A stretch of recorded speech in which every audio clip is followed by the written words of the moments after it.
طرف تعلیمی وسائل ایک بڑا جو ہے وہ فرق دیکھنے میں آ رہا ہے۔ اس کے بعد نیکسٹ ہم دیکھتے ہیں جی معیار تعلیم۔ عموماً آپ دیکھیں ہم اپنی روزمرہ زندگی میں یہ ورڈ جو ہے کئی دفعہ یوز کرتے ہیں، کئی دفعہ سننے میں آتا ہے کہ جی ہمارے ملک میں جو ہے وہ تعلیم کا معیار جو ہے وہ ڈاؤن ہو رہا ہے، وہ گر رہا ہے، یا تعلیمی معیار اچھا نہیں ہے یا پہلے کی طرح نہیں رہا۔ تو اس ٹاپک میں ہم دیکھتے ہیں کہ آخر جب ہم یہ ورڈ یوز کرتے ہیں معیار تعلیم یا تعلیم کا معیار، تو اس ورڈ کا مطلب کیا ہے، اس سے ہم کیا مراد لیتے ہیں۔ ہمارے معاشرے میں عموماً اور تعلیمی حلقوں میں خصوصاً ملکی معیار تعلیم کے بارے میں عام خیال یہ ہے کہ پچھلے سالوں کی نسبت معیار تعلیم زوال پذیر ہے۔ اس تاثر کو پبلک سروس کمیشن اور قومی بھرتی کے بعد دوسرے سرکاری اور غیر سرکاری اداروں کی رپورٹوں سے بھی تقویت ملی ہے۔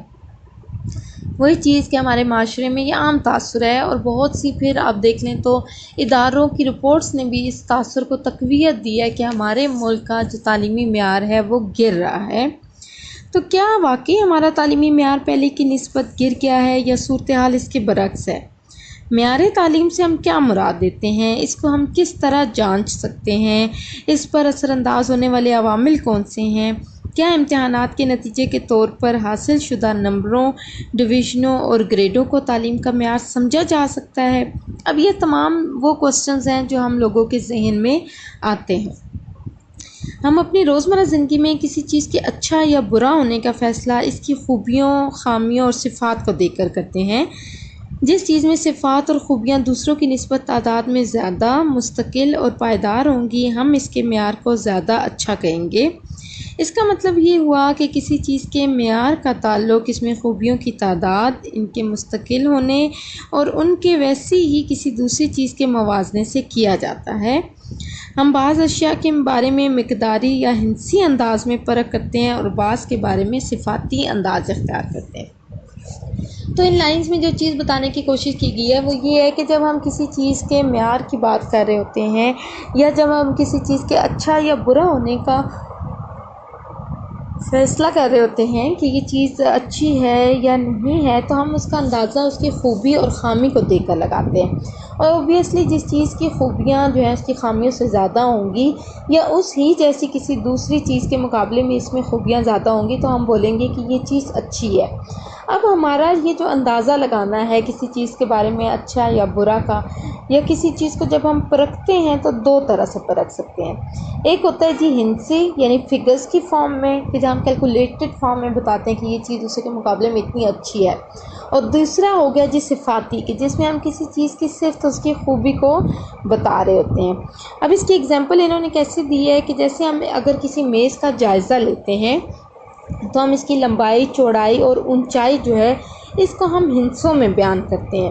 کہ یہ 4 فٹ لمبا ہے، 2 فٹ چوڑا ہے اور 1/2 فٹ اونچا ہے۔ تو جب ہم یہ چیز بولیں گے تو یہ آ گئی ہے جی کہ ہم نے اس کی جو ہندسی ایک خوبی بتائی، اس کو فگر میں ایکسپلین کیا۔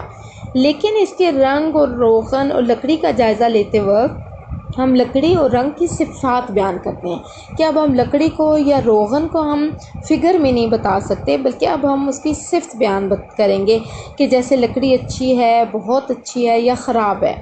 یا اس کی پالش جو ہے وہ اچھی ہے، اس میں چمک ہے، یا یہ اترتی نہیں ہے۔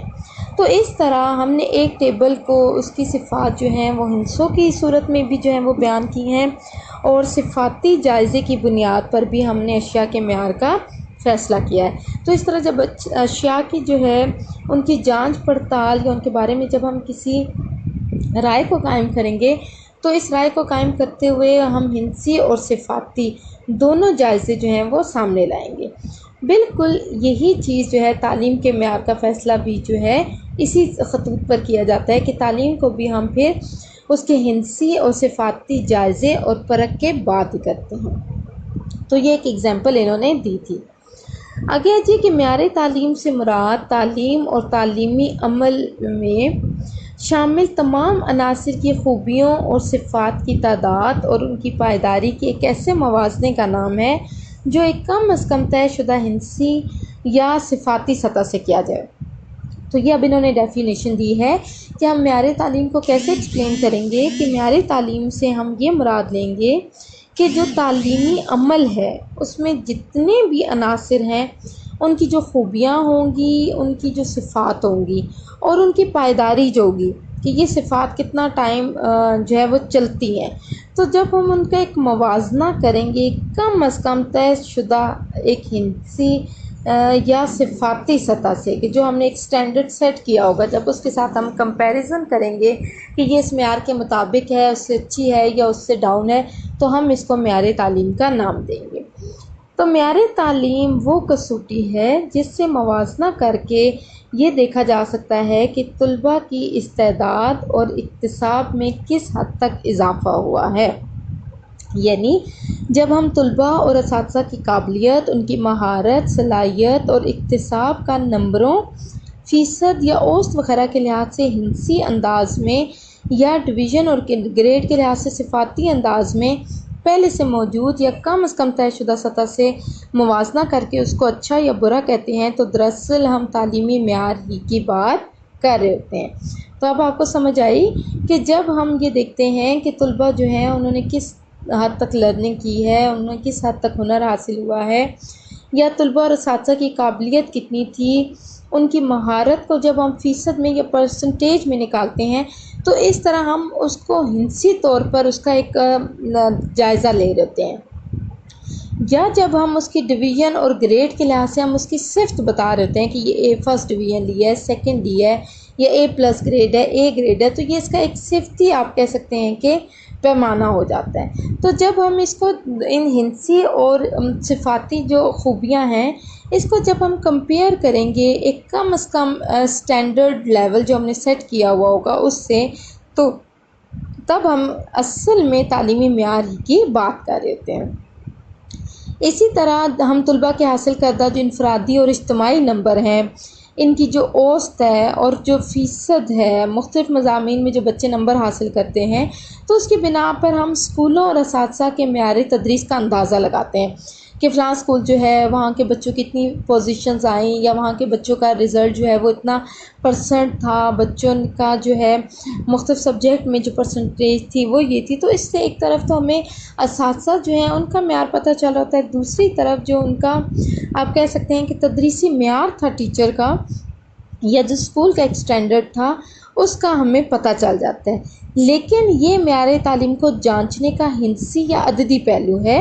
کہ جب ہم بات کریں گے کتنی پوزیشن آئیں، یا اتنے پرسنٹیج بچوں نے لی، یا بچوں کی جو تھی ایوریج جو ہے وہ اتنے